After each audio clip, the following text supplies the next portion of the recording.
I have the pleasant duty of introducing, and not introducing, of inviting Professor Amod Gupta to please deliver his talk. I'll just say a couple of words about Professor Amod Gupta. I know he doesn't like it, but I am very much inclined to say this. He's really been the pioneer of the Advanced Eye Center of PGI Chandigarh, and a paragon of virtues. By dint of his hard work and industry, he has inculcated the values of commitment, dedication in all of us.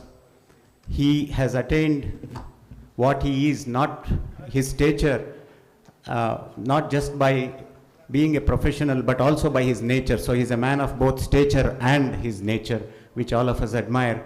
Ladies and gentlemen, I present to you the inimitable and incomparable Professor Amod Gupta, the man for the ages. Professor Amod Gupta, please. He'll be talking on a very important subject which is not really directly related to ophthalmology. It is titled At the Crossroads of Ethics and Medicine and Science, which is probably more important than ophthalmology.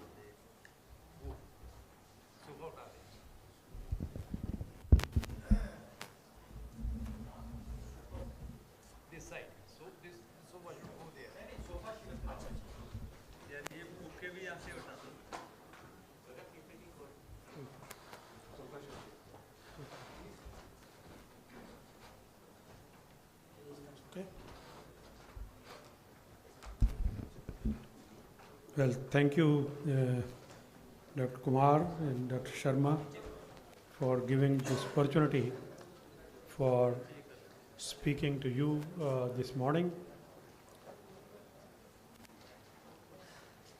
The topic I have chosen for today's morning talk is, I see most of you are probably more innovators than scientists. And I'll be focusing on two people, by and large, in this talk.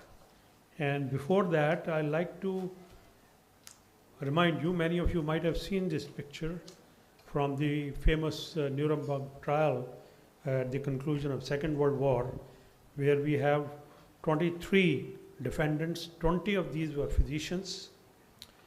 7 of them were hanged. And this trial, which lasted about less than a year, about 9 months, the recurring theme was violation of the Hippocratic Oath. First, do no harm. Now, these guys were trying to answer basic science questions. And just to give you an example, one of these was this, all this experimentation was done at the Dachau concentration camp, where these experimentations were done. At least 30 experiments were discussed during the trial. One of them was how to cure hypothermia. And what was the strategy? The methodology used was to dunk the prisoners of war in cold water for varying duration of time to generate an exitus table. Exitus means the table of death. How long, at what temperature should a person be dipped, clothed or unclothed, into the cold water, and you can see the time of death in the last column, how much person would last. The data generated from this experiment was actually published, and it is generated, and not only from this experiment, but several other experiments that were done during the Nazi Germany. The debate was, many of these experiments and the data got either explicit or implicit endorsement by the number of citations they have continued to receive even 75 years subsequent to these experiments. The question of morality here is, should we use a data that has been generated from such torturous, inhuman experiments, or should it not be used? This led to, for the first time, development of the Nuremberg code. This was the precursor of the Declaration of Helsinki, which was to follow almost like 20 years or 17 years later, which will establish the code of conduct for all the ethical conduct by all the physicians. The primary aim was that no experiment be done without the voluntary consent of the human subjects. It's absolutely essential. And there were several, at least 10 tenets in the Nuremberg trial, which was, and the degree of risk should never exceed the importance or humanitarian experience, importance of the experiment. So far so good. People did not believe around that time that it was important to take consent of the patient or person who was under your control, be hospitalized patient, inpatients, or prisoners of war or jail inmates, or who are under the control of an authority. Till this guy came on the picture, the Henry Beecher. In 1965, this guy, and this is 18 years after the Nuremberg Code, this guy started talking, going around the US, talking about inhuman experimentation which was done on patients.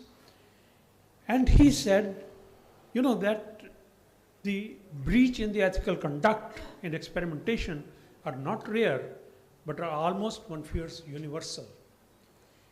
A year later, and he was called in the press the Henry Beecher the bombshell, because he dropped a bombshell on institutes like Harvard, like National Institute of Health, number of all the Ivy League hospitals and universities where people were doing, and people were scared because he named them.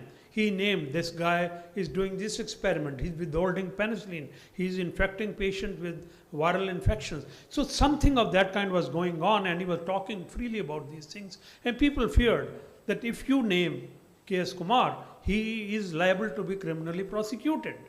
Something like that was the sense, fear, and that's why he was called a bombshell, Henry Beecher.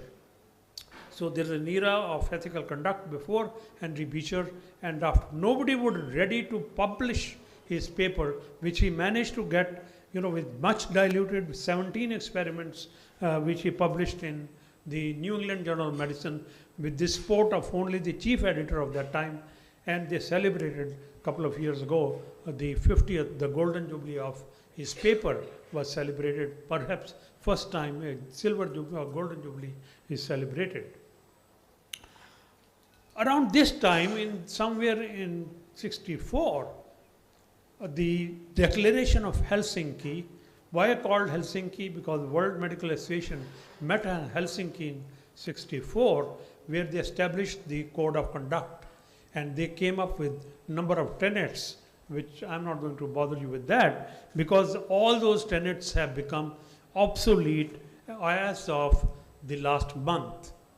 So this meeting, which happened only last month in October, is Declaration of Helsinki 2024, and first time they are calling these, instead of the term subjects, which they earlier called subjects who are undergoing any trials, they are calling them now participants. And there are several other innovations. They do admit that, well, human trials are required, essentially required for progress if we have to make in medical field. Now, all of you who are publishing papers, at least in the institutes, they always write, this adhere to the tenets of Declaration of Helsinki. And I'm sure 99% of the people who publish papers don't even read. So I have given you the reference to, this is the only valid reference for Declaration of Helsinki, and there are at least 37 tenets in this particular. Now, coming to ophthalmology, okay, Last year, an editorial appeared in Ophthalmology, the most prestigious ophthalmic journal. What are the considerations when we are offering?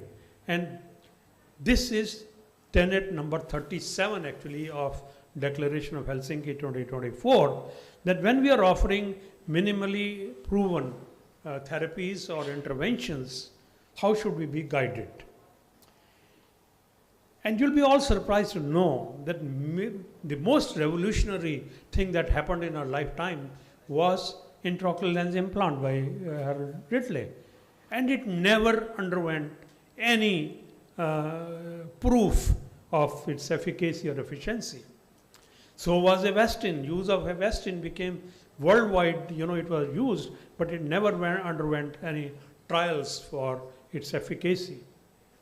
On the other hand, the use of stem cells for ARMD ended up in disasters. Even ocular massage for central retinal artery occlusion, people have done that. It had no risk actually, but there was hardly any evidence for doing that. Or optic nerve decompression. People were doing at one point of time, they were reporting optic nerve decompression for non-arthritic anterior ischemic optic neuropathy. Disastrous. So, macular hole surgery. It is unbelievable that macular hole could be closed when it was proposed. So these are some of the examples of innovative surgical procedures which became or which were accepted without any. So there is a place for innovation, Dr. Kumar. There is a scope for innovation, and the Helsinki Declaration admits to that extent, well, there is a scope for doing that.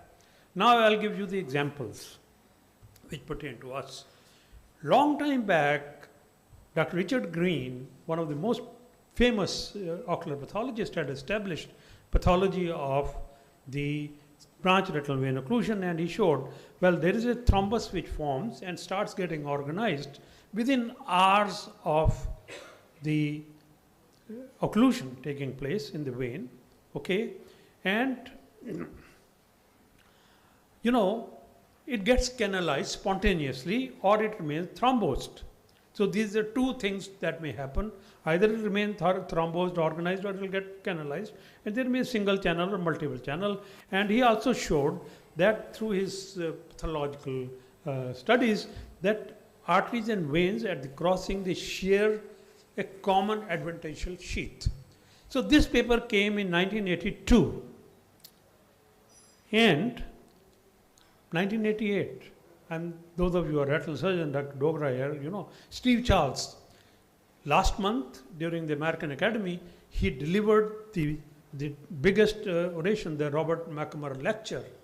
Same Steve Charles, who has, I think to his credit, the maximum number of innovations in vitreous surgery. What did he do? He reported that, well, he did vitreous surgery and used a curved scissors to dissect and relieve the artery from the vein. To his credit, he did some experiments on the porcelain eyes, on eye bank eyes, also on some of the unoperable human eyes, where he put his scissors and tried to cut the artery or separate the artery from the vein. He feared that there will be complications, there will be retinal tears, there will be hemorrhage, there will be retinal detachment, and he was fully aware of the paper because he cites that paper of Dr. Richard Green. He did not understand what he said in that paper. He read it, cited it, but probably didn't understand. Now, all was good. And this paper was obviously, lapped up by the retinal surgeons, and everybody started doing this procedure. Until this guy, I'm sure Dr. Dogra would have heard of this Oprimchak guy. He is actor number 1.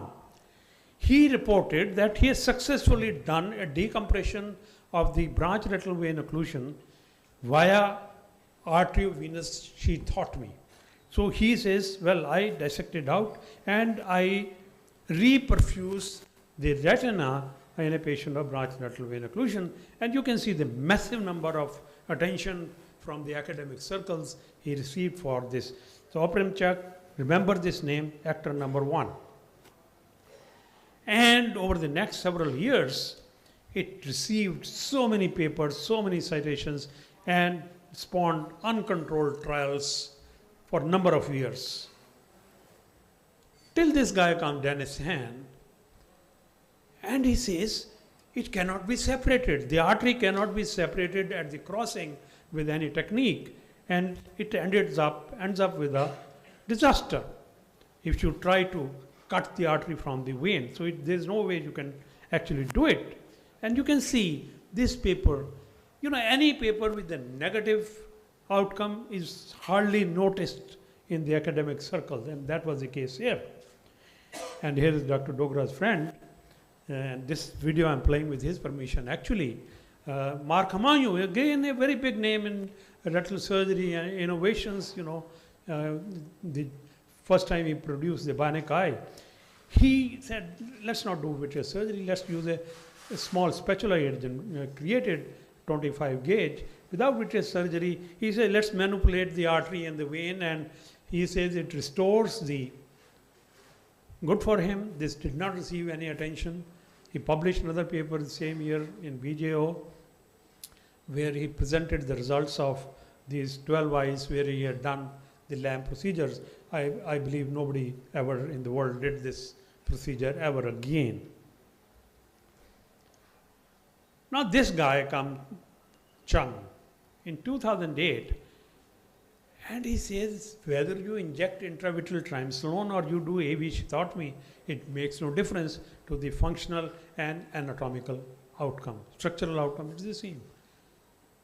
So it was useless trying to do vitreous surgery and do arteriovenous shidotmy. And this guy, he says, the outcome of vitreous surgery with or without shidotmy. Now he is comparing two. Just do a vitreous surgery or do a shidotmy, it makes no difference.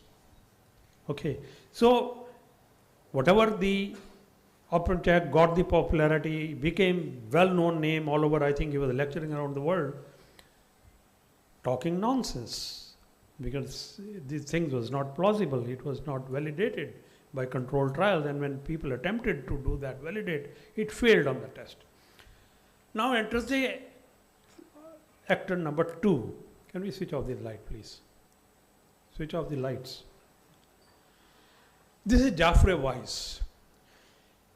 And Geoffrey Weiss had, let me do something with the central retinal vein occlusion, and he used a micromanipulator to inject TPA, tissue plasminogen activator. It was very popular at the time for coronary artery disease that patients were given TPA intravenously to lyse the thrombus.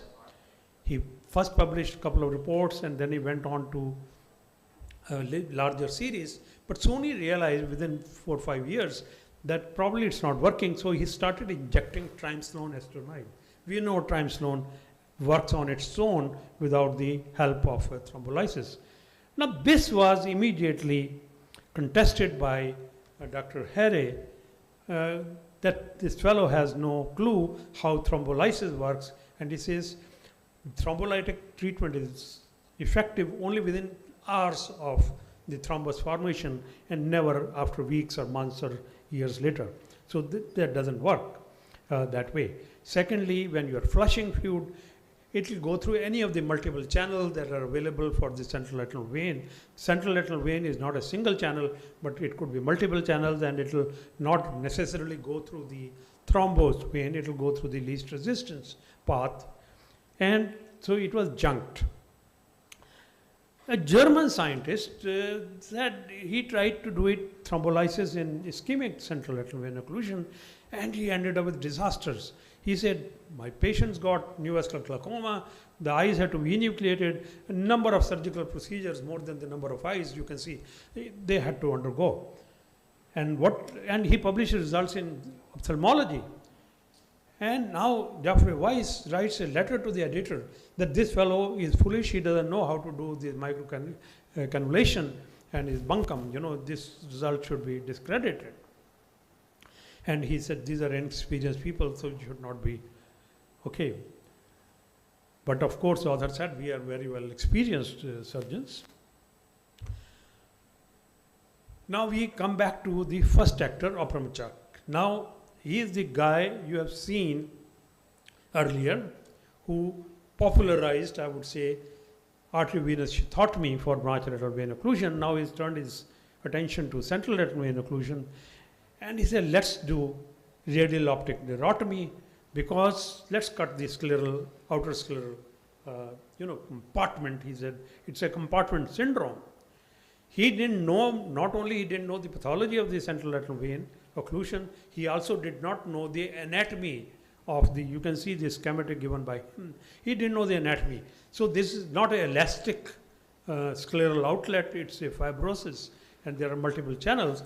And he was doing this in the nasal side of the optic disc, and without realizing that you are cutting off, and he said, no, you can cut the arterial supply, circle of Zinn, you cut the arterial supply, it doesn't do any harm. And I'm sure people in Chandigarh were doing this procedure. Fortunately, we didn't take up this procedure in the PGI. And then people started reported complications. They say no light perception, hemorrhages, and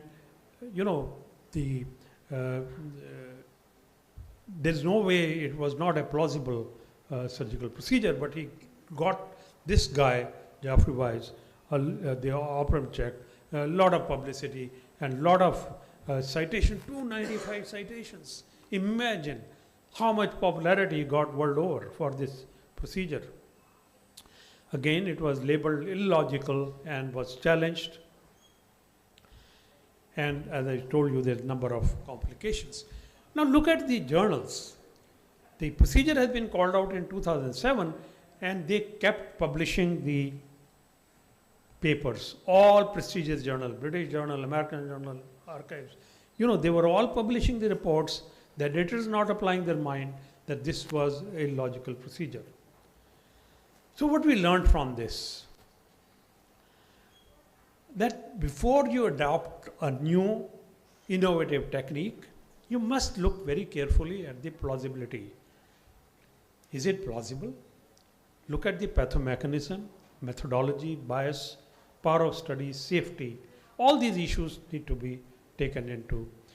But the important lesson is, you can't cite that this technique is published in a paper. Look, it has hundreds of citations, because that does not translate into standard of care.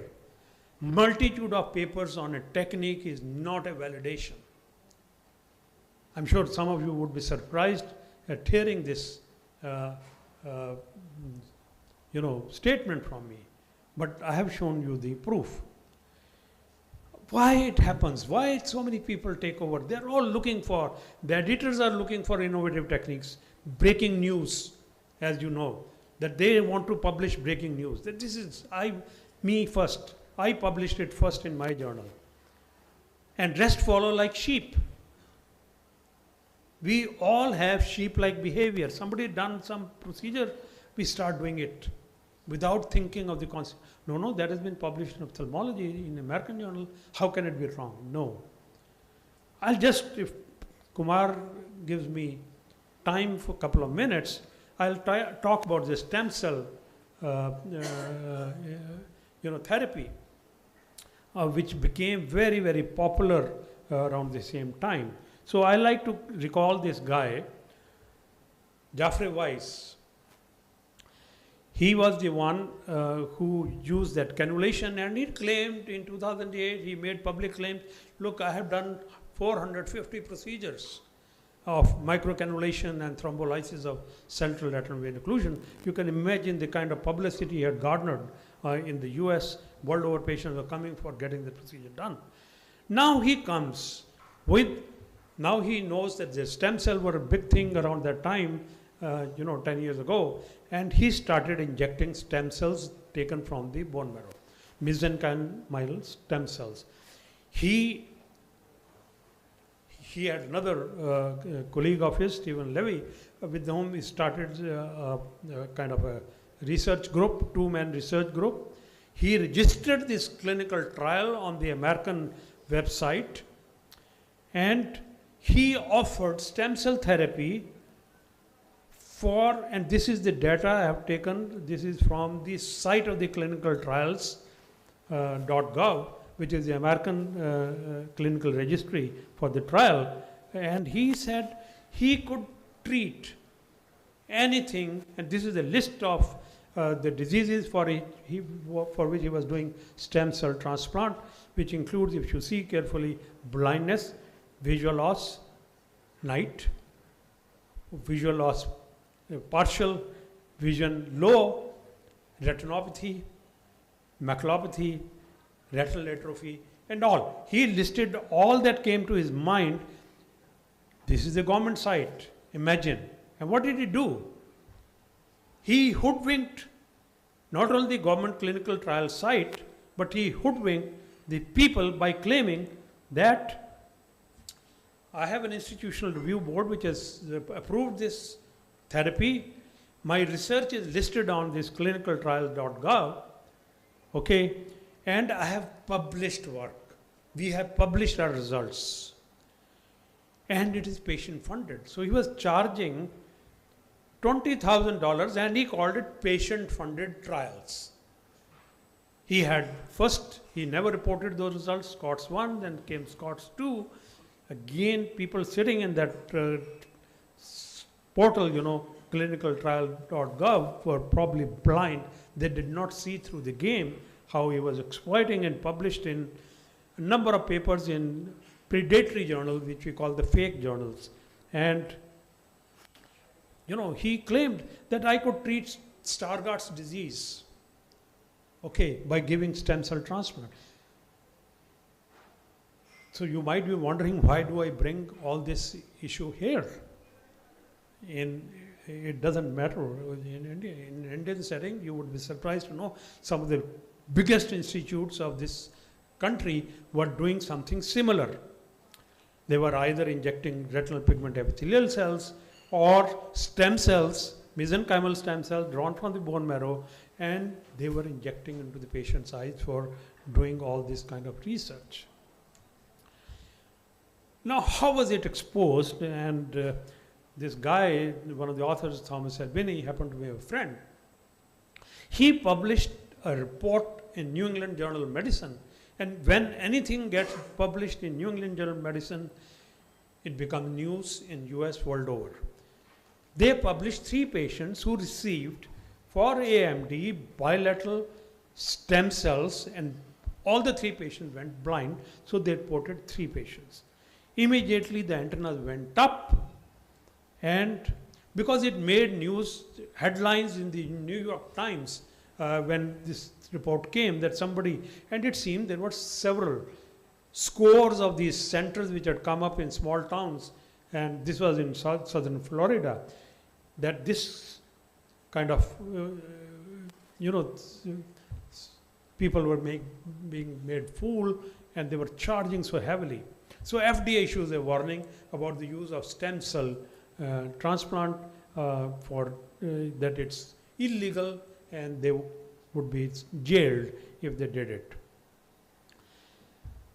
Then the American Medical Association came up with a statement. I have just given you the abstract, because people who do not have any approved therapies or ineffective therapies, and not only life-threatening situations, but also sight-threatening situations like retinitis pigmentosa, optic atrophy, and there are a number of patients who, are vulnerable to all these scamsters that operate around within our own community, who want to become as popular as Jeffrey Weiss or Jack or coming out with those techniques. Not only that, last year, BBC did a story on Jeffrey Weiss. The person who did the reporter, Ramadan Yunus, himself suffered from retinitis pigmentosa. And he went to him and exposed the scandal, as they say. And he said, he was surprised. How come in such a highly regulated country like US, this guy could be fooling the people, making millions of dollars? And then what action was taken against this man? And he reports, then in 2021, The American Academy of Ophthalmology took away his membership. He has run away from US, and now he is speculated to be operating somewhere in Middle East, and maybe he turns up in some small town in India or Pakistan or Bangladesh one day and start fleecing the patients. I'll not be really surprised. So what is the carry home message? Again, I like to emphasize that when you publish, when you see a paper in high impact journal, or these extensively cited papers are no guarantee they are standard of care. You have to be beware of deceptive, misleading, innovative therapies. So anybody uses the word innovative, your antenna should go up. Is it plausible? Is it validated? Is it safe? Is it effective? You know, the editors I told you, they fall into a trap of me first. I am talking not of editor of Indian Journal of Ophthalmology or Chandigarh Newsline. I am talking of ophthalmology, American Journal, British Journal, Griffiths Archive, all the highest cited journals, even their editors fall into the trap. I have just given, for the in interest of time, just given you a few examples, and I could be talking about this subject the whole day. There are so many examples of trials which had been done. Patients had been blinded. These papers get cited because majority of us, the minority is innovators, majority are like sheep. We want to be seen immediately following that. You don't want to be seen outdated in your practice. You want to immediately latch on to a new innovative technique. So my message to you is, please think for yourself before you start practicing any innovative sounding technique or therapy, unless you wish to be hanged one day like the Nazi Germans were hanged without a second thought for those kind of experiments on humans. Thank you very much for the opportunity.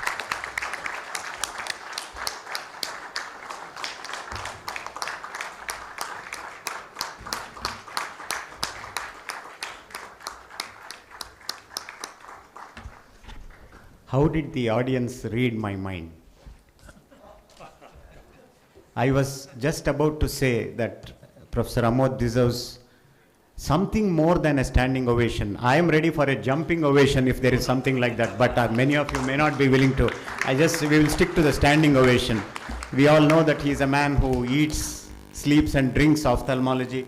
I just want to narrate 2-3 facets that I experienced as a junior resident, even though it may take a little time.